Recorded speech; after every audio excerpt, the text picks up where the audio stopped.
sumber energi yang dapat dan tidak dapat diperbarui.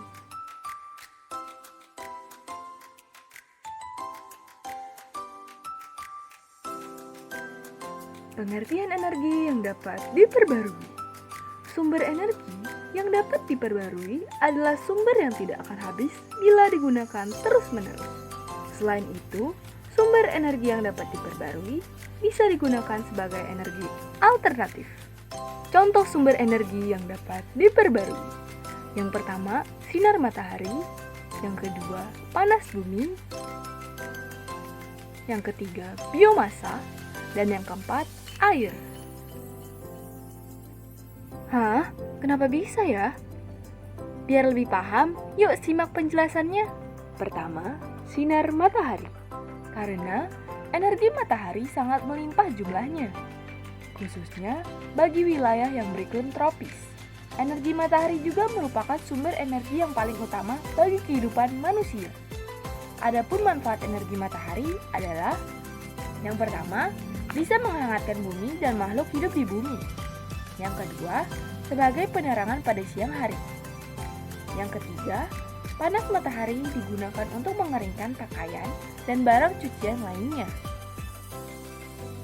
Dampak negatifnya. Sinar matahari bisa mengakibatkan pandangan mata menjadi buram.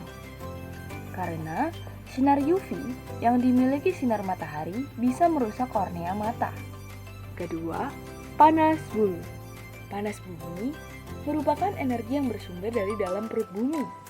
Selain itu, panas bumi bisa dibilang sebagai energi yang juga melimpah dan terbarukan. Manfaat energi panas bumi yaitu: yang pertama, pemanfaatan untuk pembangkitan listrik. Yang kedua, pemanfaatan untuk pemanasan rumah dan bangunan. Yang ketiga, penggunaan industri.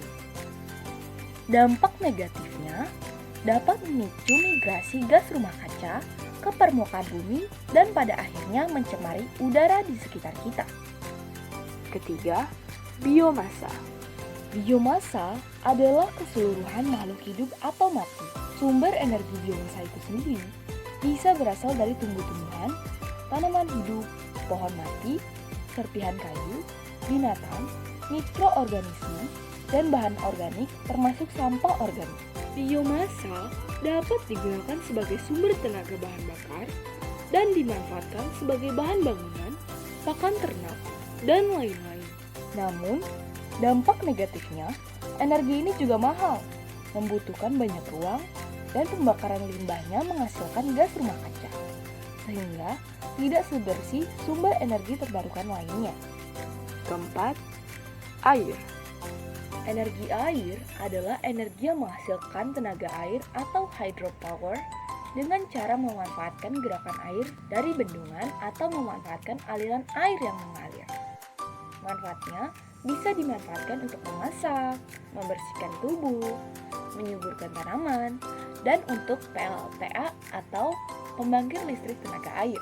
Dampak negatifnya biasanya karena pembangkit listrik tenaga air, yakni kerusakan habitat, perubahan kualitas dan aliran air, dan yang terakhir, terhambatnya migrasi ikan dan emisi metana dari waduk. Pengertian energi yang tidak dapat diperbaharui. Sumber energi yang tidak dapat diperbaharui, non-renewable, adalah sumber energi yang tidak dapat diisi atau dibuat kembali oleh alam dalam waktu yang singkat, bukan proses berkelanjutan. Contoh sumber energi yang tidak dapat diperbaharui: 1. Minyak bumi, 2. Batu bara, 3. Sumber energi fosil. Kita bahas salah satu contohnya yuk. Minyak bumi merupakan cairan pekat yang berada di lapisan atas kerak bumi. Untuk mendapatkannya, diperlukan berbagai studi geologi untuk menentukan lokasi sumber minyak. Apabila persediaan minyak bumi menipis atau habis, maka tidak dapat diperbaharui lagi. Hal ini karena proses pembentukannya menunggu hingga berjuta-juta tahun. Sekian dari kami, semoga bermanfaat dan terima kasih.